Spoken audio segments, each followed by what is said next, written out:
Very good morning तो मेरे प्यारे प्यारे बच्चों, कैसे हैं सभी आप? बहुत अच्छे होंगे आशा कर रहा हूँ। ठीक है, हमने लास्ट लेक्चर में ज्योग्राफी में क्या कर लिया था? मेन जो टॉपिक किया था वो किया था फसल गहनता। अगर हम देखें कि फसल गहनता किस तरीके से निकलती है तो उसका फॉर्मूला हमारे पास है सकल बोया गया क्षेत्र बटे निवल बोया गया क्षेत्र। ठीक है, सकल बोया गया क्षेत्र आपको मैंने कल वाली वीडियो में भी बताया कि एक खेत के ऊपर आप जितनी बार फसलें बो देते हो, मान लो अभी आप देख रहे हो कि आपने पहले क्या काटा, गेहूं काटी है, और गेहूं काटने के बाद वहाँ पर क्या लगा दी, जयद की फसल लगा दी, मतलब काकड़ी वगैरह बो दी। ठीक है, तो अब काकड़ी वगैरह लगा दी वहाँ पर, और उसके बाद अब क्या बो दोगे, वहाँ पर धान बो दोगे। ठीक है, तो ये तीनों चीज़ें मिलकर, मतलब इन सब चीज़ों को गिन लिया जाए। ऐसे नहीं कि भाई हमारे पास एक बार एक खेत है और उसमें हम फसल बो रहे हैं ना, उस खेत को मतलब 3 टाइम गिन लिया जाएगा। ये बात समझ लो, इसी को क्या बोला जाता है, सकल बोया गया क्षेत्र। ठीक है, कुल मतलब जितनी बार आप खेती करोगे, जितनी बार आप उस पर फसल लगाओगे, उसका कुल जो होता है वो होता है सकल बोया गया क्षेत्र। ठीक है, तो नेवल बोया गया क्षेत्र जहाँ पे फसलें बोई जाती हैं और काटी जाती हैं, इंटू 100 कर दो, आपकी फसल गहनता आ जाएगी। और कल भी इस बात की एक मतलब डिस्कशन हो गया था कि फसल गहनता क्यों इम्पॉर्टेंट है। अगर आप फसल गहनता देखते हो तो इम्पॉर्टेंट क्यों थी फसल गहनता, क्योंकि हमारा देश जो है वो बहुत बड़ा है, संसाधन सीमित हैं, और उन सीमित संसाधनों के लिए मतलब उनको अच्छे से इस्तेमाल करने के लिए आपको फसल गहनता का इस्तेमाल करना होगा, ताकि आपको रोज़गार, जो बेरोज़गार लोग हैं उनको रोज़गार मिल सके और आप लोगों की तरक्की हो सके। तो इस तरीके से ये टॉपिक कंप्लीट हो गया। अब इस चैप्टर में कुछ ज़्यादा नहीं, बड़ा आसानी से ये चैप्टर चलेगा। ठीक है, तो अब जो अगर हमारा अगला टॉपिक अगर हम देखें तो क्या है, भारत में फसल ऋतुएं। अगर फसल ऋतुएं देखोगे तो 3 प्रमुख फसलें हैं। अगर 3 प्रमुख फसल ऋतुओं की बात करता हूँ मैं, तो उसमें हम बचपन से पढ़ते आ रहे हैं। पहली क्या है, खरीफ, दूसरी क्या है, रबी, और तीसरी क्या है, जयद। ठीक है, अगर मैं खरीफ की बात करूं तो खरीफ इंपॉर्टेंट है भैया। ठीक है, खरीफ कब बोई जाती है, खरीफ में वो फसलें बोई जाती हैं जिसमें, मतलब खरीफ की अगर मैं बात करूं तो खरीफ में क्या है, आपको ऐसी फसलों की बात करेगा जिसको पानी बहुत ज़्यादा चाहिए, याद रखना। ठीक है, पानी ज़्यादा चाहिए, उस फसल को क्या बोला जाता है, खरीफ फसल बोया जाता है, खरीफ फसल कहा जाता है। और खरीफ फसल बेसिकली कब स्टार्ट की जाती है, अगर मैं देखूं तो उसमें खरीफ फसल बोने की अगर मैं बात करूं तो यहाँ भी एक लाइन है, जब दक्षिणी पश्चिमी मानसून आ जाता है। मतलब मैं भारत की बात करूं तो आपको पता है यहाँ से हवाएं जब भारत के तरफ आती हैं, कब, 1 जून के आसपास। ठीक है, तो 1 जून के आसपास दक्षिणी पश्चिमी मानसून केरल में एंट्री कर जाता है, और केरल में एंट्री करने के बाद पूरे भारत में घूम जाता है, और करीब करीब 15 अगस्त को ये यहाँ से, 15 सितंबर को यहाँ से बाहर निकल जाता है लगभग लगभग। ठीक है, तो दक्षिणी पश्चिमी मानसून की जो कहानी है वो बहुत इंपॉर्टेंट है।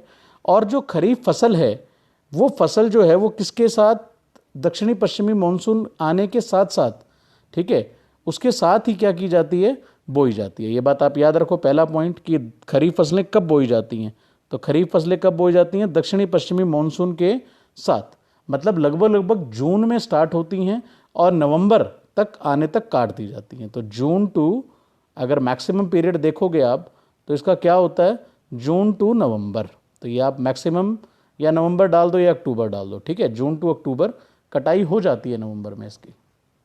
ठीक है, तो इसके अंदर अब अच्छा, अब एक बात तो ये आपको समझ में आ गई कि दक्षिणी पश्चिमी मानसून के साथ बोई जाती हैं। और अगर मैं दूसरी बात करूं तो दूसरी जो इम्पॉर्टेंट बात है, वो इम्पॉर्टेंट बात क्या है, वो इम्पॉर्टेंट बात है बच्चा कि उष्णकटिबंधीय फसलें सम्मिलित हैं इसमें। कौन सी सम्मिलित हैं, उष्णकटिबंधीय। अब मैं आपको उष्णकटिबंधीय समझाऊं तो हमारे 4 प्रमुख कटिबंध हैं, उसके अंदर से उष्ण की बात करूंगा मैं, तो देखो उष्णकटिबंध क्या है। ठीक है, उष्णकटिबंध क्या है, अगर आप देखते हो, यही फिर मतलब मैं ग्लोब बना देता हूँ।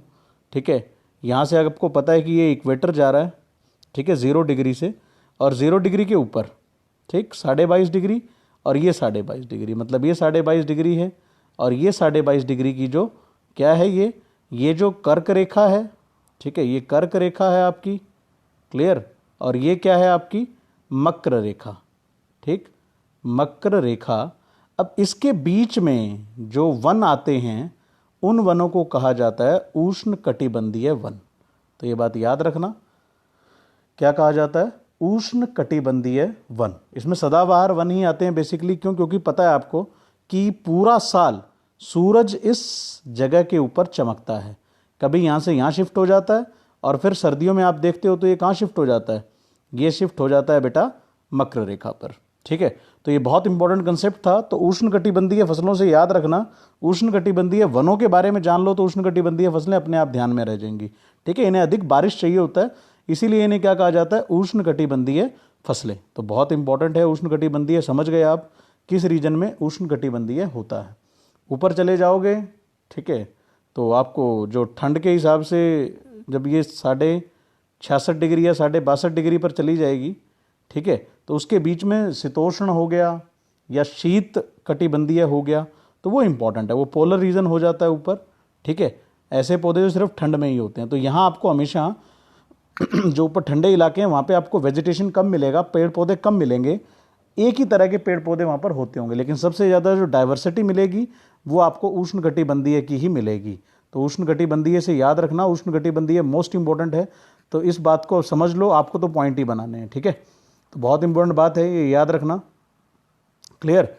तो अब ठीक कि उष्ण कटिबंधीय फसलें क्या हैं, अब क्लियर हो गया आपको। ठीक है, तो जब खरीफ की फसल की बात करोगे तो खरीफ की फसल में क्या लिखोगे? ये फसलें दक्षिणी पश्चिमी मानसून के साथ बोई जाती हैं और इन्हें क्या कहा जाता है? उष्ण कटिबंधीय कहा जाता है। दूसरा पॉइंट, पहला पॉइंट बन गया आपका, दूसरा पॉइंट बन गया। तीसरा पॉइंट क्या बनाओगे भैया? ये जून के, ठीक है, जून में बोई जाती हैं और काटी कब जाती हैं? अक्टूबर नवंबर में। दोनों डाल दो, जून में बोई जाती हैं और अक्टूबर नवंबर में काटी जाती हैं। ठीक है, अक्टूबर नवंबर में काट ली जाती हैं। क्लियर? और उसके बाद इसके एग्जाम्पल लिख दो। अगर आप एग्जाम्पल देखोगे तो 4 एग्जाम्पल बड़े याद रखने हैं आपने। पहला चावल, उसके बाद ज्वार, बाजरा और मक्का। ठीक है, और कपास भी साथ में। चावल, कपास, ज्वार, बाजरा। जुट की खेती तो आपको पता है पश्चिम बंगाल में होती है बहुत ज़्यादा, तो जुट भी आप ध्यान रखो। अरहर दालें हैं, तो अरहर दालों के मतलब मोटे अनाज के अंदर ही आती हैं आपकी अरहर दाल, तो दाल याद रखना आप। ठीक है, तो अरहर दाल भी याद रखो यहाँ से। ये 6-7 आप याद रखो, मोस्ट इंपॉर्टेंट है। क्लियर? याद रखना बच्चा, इंपॉर्टेंट है। ठीक है, तो अब भारत में पहला जो फसल ऋतु था वो खरीफ था, और खरीफ को कैसे लिखना है वो आपके सामने क्लियर है। ठीक, अब उसके बाद अगली आ जाओ भैया, रबी फसल। कौन सी फसल आ जाओ? रबी फसल। अगर रबी फसल देखोगे तो इस फसल को मतलब सर्द ऋतु के अंदर ये फसलें बोई जाती हैं। किसमें बोई जाती हैं भाई? सर्द ऋतु में बोई जाती हैं हमारे इंडिया में। मतलब ये ऋतु अक्टूबर नवंबर में, ये फसलें जो हैं अक्टूबर नवंबर सर्द ऋतु के प्रारंभ होने से बोई जाती हैं और मार्च अप्रैल में काट ली जाती हैं। तो इसमें अगर देखोगे तो कौन सी फसलें आएंगी? मैं पहले जिक्र कर रहा था शीतोष्ण। शीतोष्ण शीत से मतलब ही क्या होता है? ठंडा। और उपोष्ण कटिबंधीय। ठीक है, उपोष्ण में दोनों आ जाती हैं। ठीक, तो उपोष्ण कटिबंधीय फसलें और शीतोष्ण कटिबंधीय फसलें दोनों। शीतोष्ण तो पहले ही बता चुका मैं आपको। शीतोष्ण के लिए अगर ये देखोगे तो इस रीजन में 22.5 डिग्री के अंदर क्या है? उष्ण कटिबंधीय होते हैं। ठीक है, और ऊपर अगर आप देखोगे तो शीतोष्ण में कंबाइन भी हो जाता है, आधा ठंड हो और आधा क्या हो? आधा अगर ठंड है और आधा उष्ण है तो उसको मिला के क्या बना दिया जाता है? शीतोष्ण। ये बात याद रखना। शीतोष्ण वर्ड कैसे बनता है भैया? आधा तो शीत हो गया, ठीक है, और आधा क्या हो गया? उष्ण। तो क्या बना दिया? शीतोष्ण कटिबंध बना दिया। तो उस चीज को सम्मिलित कर लिया जाता है। तो इसमें शीतोष्ण कटिबंधीय की फसलें अगर आप देखोगे तो भारत जो है वो कर्क रेखा भारत से मतलब आधा गुजरता है। ठीक है, आधा गुजरता है। तो याद रखना, जो कर्क रेखा के अंदर वाला पार्ट है भारत का, अगर मैं बताऊं आपको, देखो ये इस तरीके से कर्क रेखा जा रही है और ये कर्क रेखा के बीच में भारत का ये वाला जो हिस्सा है, जैसे आप गुजरात और इससे देखोगे, सॉरी गलत बन गया, बताना पड़ेगा तुम्हें भैया, बताते हैं, रुको। ठीक है, जैसे ये भारत है, क्लियर, तो इस भारत के इस गुजरात राजस्थान गुजरात मध्य प्रदेश से होती हुई कर्क रेखा जाती है। तो इस कर्क रेखा के नीचे वाला रीजन जो आपको पता है वो उष्ण कटिबंधीय ही है। ठीक है, लेकिन जो ऊपर की फसलें जो यहाँ बोई जाती हैं तो उन्हें शीतोष्ण कटिबंधीय भी कह दिया जाता है। ठीक है, ये रीजन जो ऊपर वाला है वो शीतोष्ण कटिबंधीय है। क्लियर? लेकिन हम लोग इतनी भारी शीत से बच जाते हैं। क्यों बचते हैं? बहुत ठंड कम पड़ती है हमारे यहाँ। उसका कारण है हिमालय, ये बात याद रखना, ठीक है। उसका कारण है हिमालय। तो आई होप इतना समझ में आ गया होगा आपको, तो ध्यान रखना। तो शीतोष्ण कटिबंधीय फसलें बोई जाती हैं और इन्हें कम तापमान चाहिए होता है। क्या चाहिए होता है भाई? इन्हें कम तापमान। उसमें अधिक तापमान चाहिए होता है, एक और अंतर बन जाएगा, ठीक है। तो आप खरीफ को अलग लिख लो, क्लियर, खरीफ को अलग लिख लेना, और उसके बाद आप रबी को अलग लिख लो, ठीक है, क्योंकि जैयद तो बहुत छोटी होती है। अब इसमें पॉइंट आपको पता चल गया, खरीफ पहली कब बोई जाती हैं। दूसरा पॉइंट क्या लिखोगे? इसे उष्णकटिबंधीय फसलें इसमें बोई जाती हैं। तीसरा क्या है? मतलब ये दक्षिणी पश्चिमी मानसून के साथ बोई जाती हैं, ठीक है, और ये दक्षिणी पश्चिमी मानसून के ओवर होने के बाद बोई जाती हैं, ये बात याद रखना। और क्या लिखोगे इसमें? इसमें शीतोष्ण कटिबंधीय आती हैं, इसमें उष्ण कटिबंधीय आती हैं, ठीक है। तो आई होप समझ में आ गया होगा। एग्जाम्पल इसमें जो सबसे बड़ा है गेहूँ और सरसों। अगर रबी की फसल देखोगे तो गेहूँ और सरसों दो बहुत बड़े एग्जाम्पल हैं। बाकी चना, ठीक है, चना कई तरह का इसमें बोया जाता है, ठीक है, काबली हो गया, क्लियर, पिजन हो गया, तो वो सारे चने इसके अंदर बोए जाते हैं, और मटर भी इसी में ही आते हैं, ठीक। तो आप इस चीज़ को कर लें। और अगर आप जैयद देखोगे, तीसरी फसल, तो जैयद क्या होता है? जैसे ही आपकी रबी फसलें कटती हैं, जैसे ही आपकी रबी फसलें कटती हैं और खरीफ फसलें बोने का टाइम होता है, उसके बीच में जो टाइम गैप है, ये रबी आपने काट दी और फिर आपने क्या बोनी है? खरीफ बोनी है बच्चा। दोबारा से पेन ले लें भैया, पेन की भी बहुत प्रॉब्लम है, छोटा हो गया, ठीक है। तो रबी आपने क्या कर दी भैया? अगर आप रबी की क्रॉप देखोगे तो रबी आपने काट दी और बीच में एक टाइम पीरियड बच गया। जैसे अभी आप देख रहे हो कि रोडों पर जाते हो तो आपको काकड़ी लगाए मिलते हैं रोडों पर, तो वो फसल किसकी है? जैयद की। मतलब ये चीज़ क्या थी? फसल गहनता को इम्प्रूव करती है। मतलब जैयद फसल का बोना क्या करता है? फसल गहनता को एनहांस करता है। इससे लोगों की मजदूरी निकल आती है, लोगों की बेरोजगारी कम हो जाती है, तो कुछ पैसा उनके घर में आ जाता है। तो ये बात याद रखना, मोस्ट इंपॉर्टेंट है। तो इस ऋतु में तरबूज, खीरा, काकड़ी, सब्जियां व चारे की फसलें क्या आती हैं? आती हैं। तरबूज आ गया, खीरा आ गया, ककड़ी आ गई, तो ये सारी चीज़ें किस में आ जाती हैं? जैयद में आ जाती हैं, जो रबी और खरीफ के बीच में बोई जाती हैं, ठीक है। 10 से 15 दिन की खेती होती है इनकी। और इंपॉर्टेंट बात बताऊं, 15 से 20 दिन की। अब अगर काकड़ी का बीज आप डाल रहे हो तो 15 से 20 दिन में कंप्लीट होके पक कर वो आपको मिल जाता है। और बहुत ज़्यादा गर्मी चाहिए होती है इसके लिए। मतलब आप देखोगे तो जैयद को क्या है, ठंडा मीठा मौसम नहीं चाहिए, जैयद फसलों को बहुत अधिक चाहिए होता है। और ये फसलें क्या होती हैं? पानी से लैस होती हैं, ये बात भी याद रखना। मतलब अगर इनको आप फसलों को पानी वाली फसलें कह दो तो कोई दिक्कत नहीं है। मतलब वाटरमेलन, सॉरी, तरबूज से लेके खीरा से लेके इन सब के अंदर पानी बहुत अधिक मात्रा में होता है, तो ये बात भी याद रखो। तो ये क्या करती हैं? अगर आप देखोगे कि जैयद फसल है, आपने जैयद फसल में काकड़ी बो दिया, तरबूज बो दिया, उसके बाद आपकी मान लो, देखो सिंपल सा फैक्ट बताऊं मैं आपको, बातें समझनी है हमें क्योंकि ज्योग्राफी हमारे लिए मोस्ट इंपॉर्टेंट सब्जेक्ट है। मान लो आपने खेत के अंदर, आपने खेत में जैयद फसल बो दी, ठीक है। अब जैयद फसल बो दी तो आपने देखा भी मेरी लागत, मैंने 20,000 रुपये कमा लिए यहाँ से, अभी भी तरबूज खड़ा है, तो आप क्या करो? उस तरबूज को उस खेत के अंदर ही बा दो, ठीक है। अगर बा दोगे उसी के अंदर, तो क्या होगा? उस खेत का जो पानी है या नमी का लेवल है वो क्या हो जाएगा? बढ़ जाएगा। नमी का लेवल बढ़ जाएगा, पानी की मात्रा, उस मॉइस्चर्स लगा लो तो उस मिट्टी में बढ़ जाएगा, क्योंकि मॉइस्चर कंटेंट आपको मिट्टी में चाहिए होता है अच्छी फसल को लगाने के लिए। तो इंपॉर्टेंट बातें हैं ये कि आप इसको मतलब उपजाऊपन भी बढ़ा सकते हो और पानी का लेवल भी बढ़ा सकते हो, उस मिट्टी के अंदर नमी को बढ़ा सकते हो, तो बहुत इंपॉर्टेंट है। तो इस तरीके से भारत की फसल ऋतुएं जो हैं वो हमारी ओवर हैं। आप अच्छे से कंप्लीट करो इसको, भारत की फसल ऋतुएं, ठीक है। उसके बाद मैं आपको एक बात बताता हूँ, ठीक है, जो इंपॉर्टेंट बात है। वो इंपॉर्टेंट बात क्या है? देखो,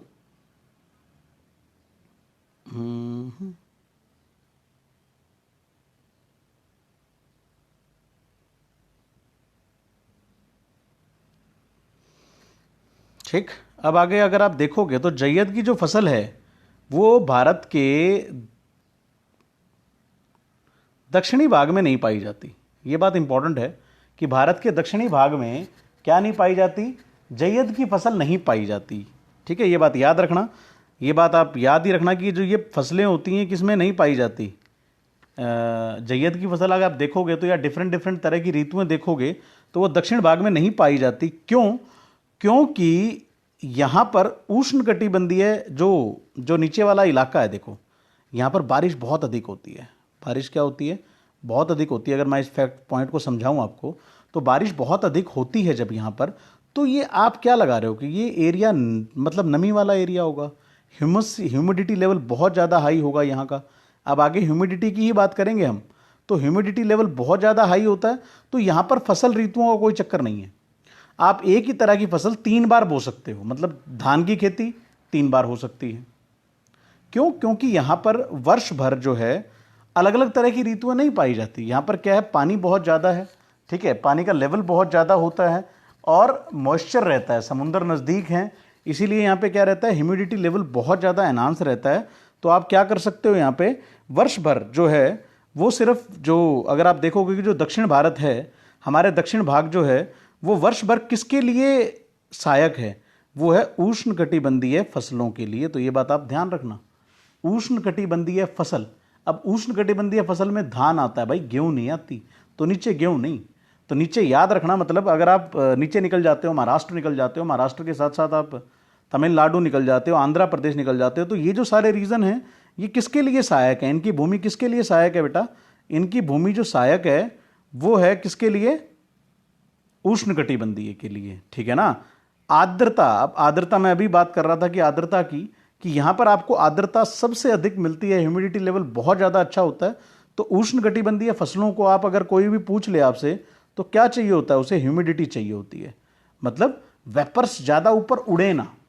ह्यूमिडिटी का मतलब क्या होता है कि इन्वायरमेंट में वेपर्स प्रेजेंट है, वेपर्स प्रेजेंट है तो चिपचिपापन होगा, क्या होगा भाई, नीचे बिल्कुल चिपचिपापन होगा। अभी आप देखते भी हो इस तरह का मौसम हो जाता है, जैसे पानी एवोपरेट होता है, एवोपरेट होने के बाद वो पानी ऊपर की तरफ उठना चाहता है, लेकिन ह्यूमिडिटी का लेवल अगर हाई होगा तो वहाँ चिपचिपापन रहेगा, वो पानी ऊपर उठ नहीं पाएगा, ठीक है। तो ये इंपॉर्टेंट बात है कि अगर कोई रीज़न आपसे पूछ ले कि दक्षिण भारत में क्यों उष्णकटिबंधीय फसलें बोई जाती हैं, ये क्वेश्चन बन सकता है कि दक्षिण भारत में उष्णकटिबंधीय फसलें क्यों बोई जाती हैं, उसका कारण क्या है, क्योंकि वहाँ पर पर्याप्त आर्द्रता उपलब्ध होती है, परमानेंट, ठीक है, क्लियर। इसलिए समझ में आई गई आपको बात, ये आर्द्रता उपलब्ध होती है, क्लियर।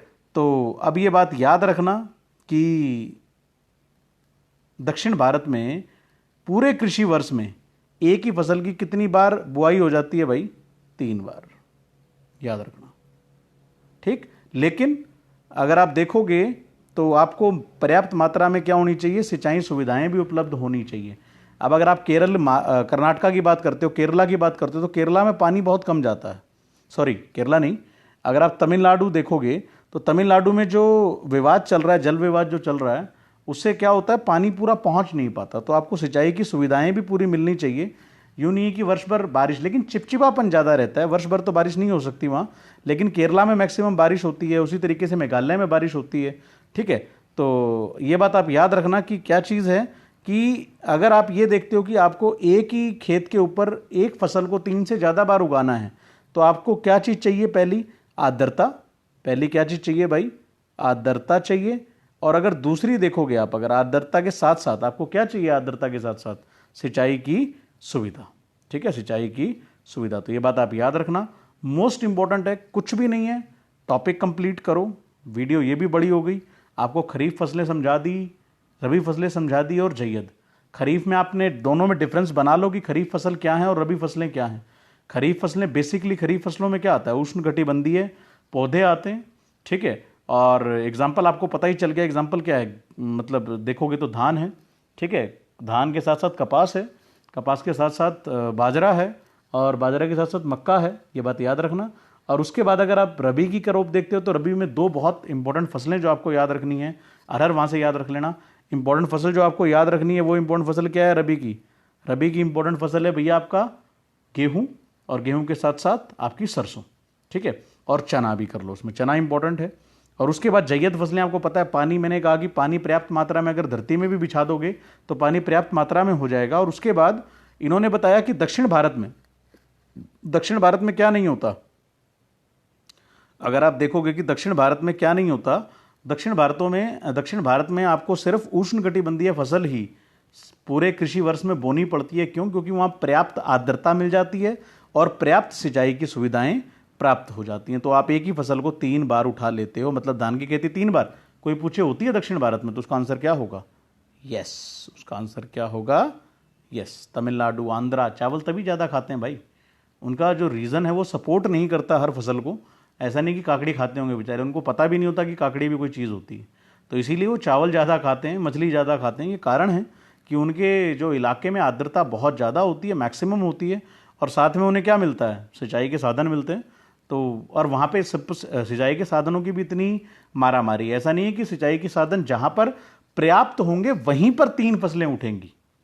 ऐसा नहीं है कि आप 3 फसलें हर जगह से उठा लोगे, ठीक है। पानी होना चाहिए। जैसे कावेरी विवाद चल रहा था, याद आ गया मेरे को कि जो अब कर्नाटका से जो जाती है कावेरी नदी, तो उस कावेरी नदी का विवाद चल रहा है भैया, जल विवाद चल रहा है, तो वो पानी जा नहीं पाता, ठीक है। तो ये बात याद रखना। तो वो पानी रोकते हैं वो लोग, ज़्यादा पानी नहीं छोड़ते, तो वो 3 फसलें नहीं ले सकता भैया। अब कृष्णा बह रही है, गोदावरी बह रही है, उसके आसपास के डेल्टा हैं, तो उसके आसपास का जो रीजन है वहां पर वो क्या कर सकते हैं, थालनुमा जो रीजन बन जाता है, बेसिन, वहां पर वो धान की खेती कर सकते हैं, ठीक है ना, क्लियर। इसीलिए आंध्र प्रदेश को धान का कटोरा भी कहा जाता है। तो ये बात याद रखना कि आंध्र प्रदेश हो गया, वहां पे नदियां हैं बड़ी 2-3, तो गोदावरी भी वहां से निकलती है, कृष्णा वहां से निकलती है, तो उस कारण वहां पर क्या है, अधिक, अगर आप आंध्रा को देखोगे तो आंध्रा तेलंगाना, तो वहां पर अधिक धान की खेती होती है, उन्हें धान का कटोरा बोला जाता है, क्योंकि उनके जो नदी है, नदी के आसपास का बेसिन जो होता है वो बहुत उपजाऊ हो जाता है। तो ये बात उसने कह दी कि जो सिंचाई, आर्द्रता है वहां पर, लेकिन सिंचाई के साधन अच्छे हैं, तो वहां पर आप एक ही फसल को कितनी बार उठा सकते हो, 3 बार। तो इस टॉपिक को मैंने बहुत बड़ा बना दिया खींच के, ठीक है। तो इसको अच्छे से कर लें, अच्छे से याद कर लें, 2 बार पढ़ें, बिल्कुल याद हो जाएगा। बहुत बहुत धन्यवाद बच्चों आपका, ठीक है। आई होप समझ में आ गया होगा। तो मेहनत करो, थोड़ा चेंज है, मज़ा आएगा, ठीक है। तो करते रहो बच्चा। बहुत बहुत धन्यवाद आप लोगों का।